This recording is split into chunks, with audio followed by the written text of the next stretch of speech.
स्वागतम सर्वमंगल मंगल्ये शिवे सरस्वतीके शरण्ये त्र्यंबक गौरी नारायण नमस्ते। देवी सती का सम्मुख भाग जिते देवी दक्ष प्रजापति जगह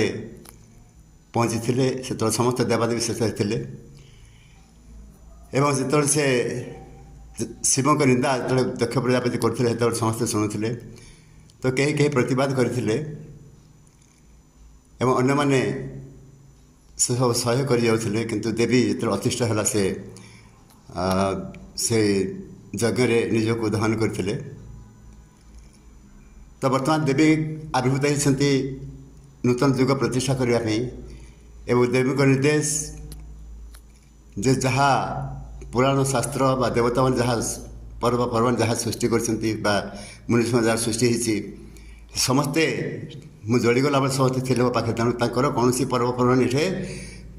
मान्यता दिज्व नहीं एवं जपरी भाव में मु कहबी से अनुसार तुम्हें पालन कर तो माँ को निर्देश रज पर्व आज आज सब झील मैंने शिव को अर्चना कर नदी गर्भर ता सहित ए ब्रह्मधाम शिव को अर्चना वर्तन हम तो ए स्थान में देवी को निर्देश न मानवा द्वारा मोर दुई थर हाथ भांगी तेणु कष्टा मु भोगी आपण मैंने कौन से विषय किसी चिंता कर स्थान यज्ञ अग्नि प्रज्वलित अच्छा काँ भाँ सामान्य मेघ आकाश रे प्रचंड खरा तो शिव को अर्चना पर महालक्ष्मी बर्तमान अर्चना हम पूजा अर्चना हम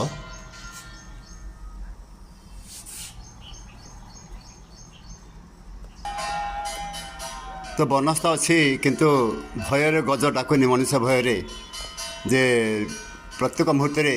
मोर जीवन तो विपदपूर्ण मु कहीं डाकबी